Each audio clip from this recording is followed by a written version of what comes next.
Hey everybody, welcome back to No Jumper News. It's Adam22 here with your co-host AD. Let's get right into these stories.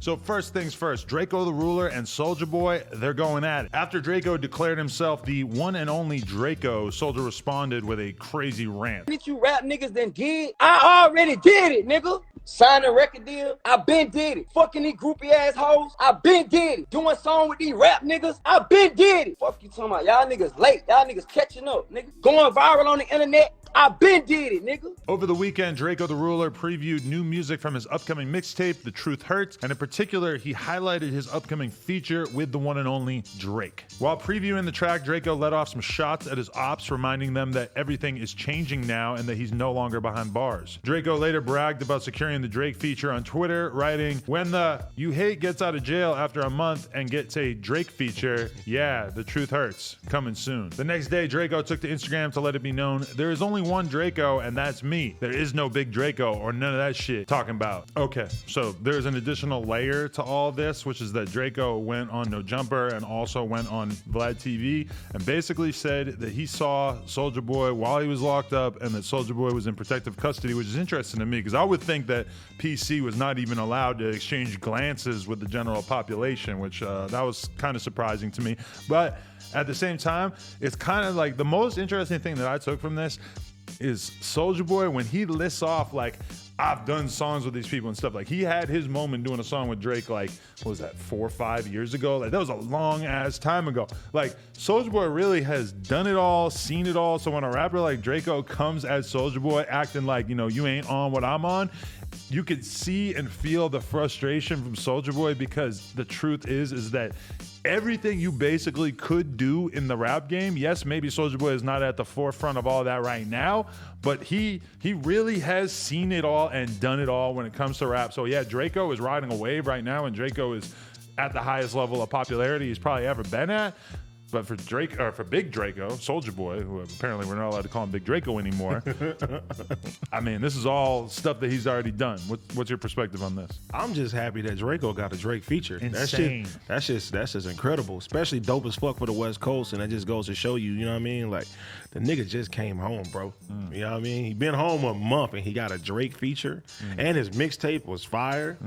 And one of the main things that we kept saying about Drakeo was that it was a shame that there was nobody on the West Coast who was willing to really go to bat for him. And we were throwing out names of different OGs or different big West Coast rappers and stuff, like, oh, it would have been nice if so-and-so had reached out while he was locked up or whatever.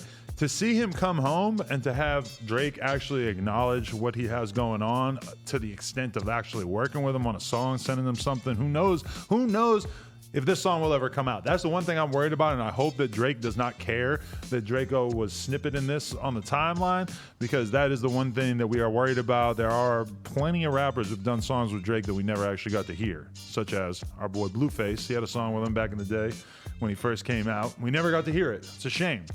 And you know, I think that Drake does his research, and I think he sees how Drakeo moves. I don't think that he's gonna have a problem with him releasing a snippet. I think he wants him to pop his shit off like that. Exactly. Yeah, I think that Drake is a real rap fan at the end of the day, and I think he really sits at home on YouTube and watches people's videos and fucks with it just like us.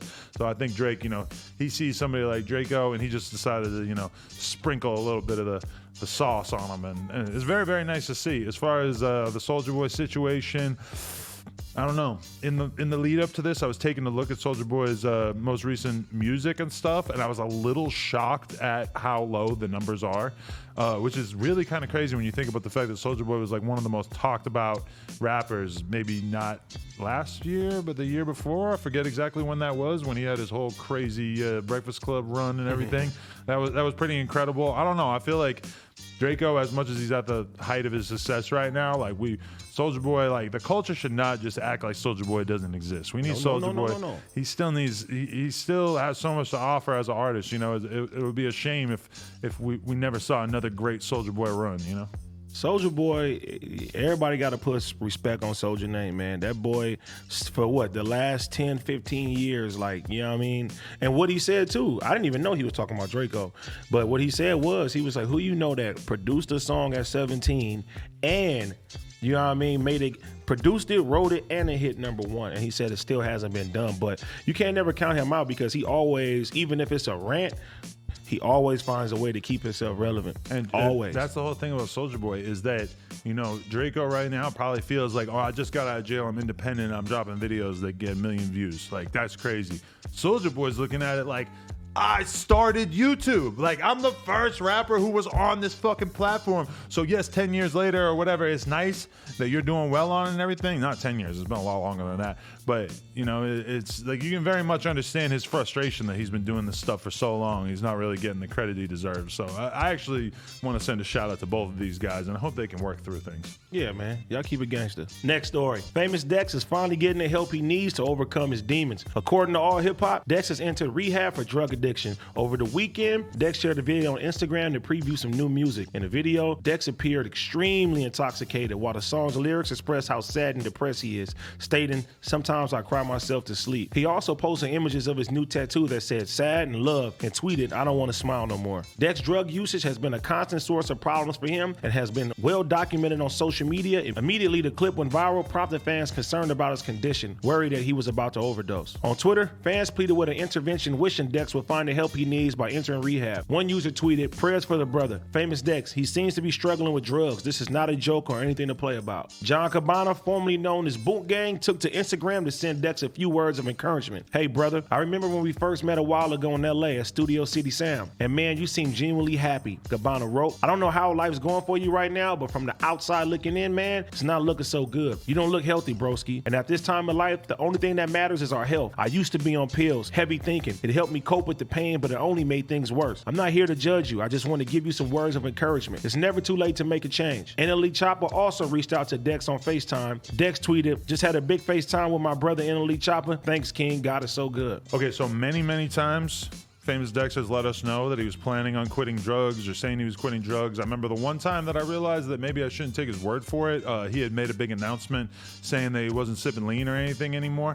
And then we went to the Sloss and Swap meet, and where did I see him? I seen him in the car buying some lean from somebody that I knew was a lean salesman. And that was when I realized, like, oh, I can't just take this guy's word for it, because No Jumper had just reported like 2 days before, like, Famous Dex is not doing lean anymore. So I'm a big believer in this rehab shit. You know, I think for somebody like him who's been popping pills and drinking lean and getting fucked up for all these years, you need a very, very like hard line drawn in the sand to just separate you from your old ways. So I think that realistically, if we are gonna see a Famous Dex who gets healthy and sober or anything close to that, rehab is a must. There's a lot of people in my life that I wish that I had helped get rehab before things really took a turn for the worse, you know? Yeah, man. And I let me say this. When I watched the video, the song that he was previewing was nice.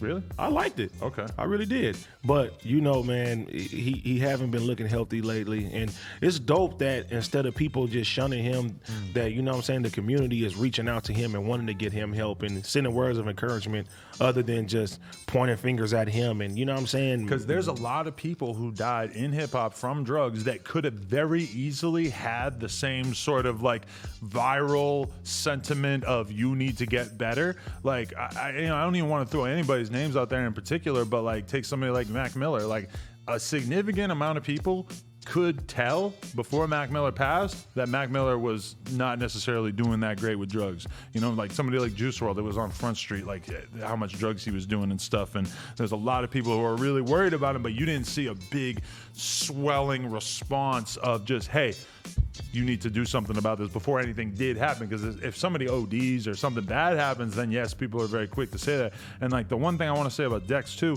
is that what made Dex dope as fuck when he first came out, like they used to always say, is energy music. He's not a lyrical rapper. He's not like somebody that's doing anything super crazy lyrically, but people like Famous Dex because he had a lot of energy and he was really like bringing that to the table.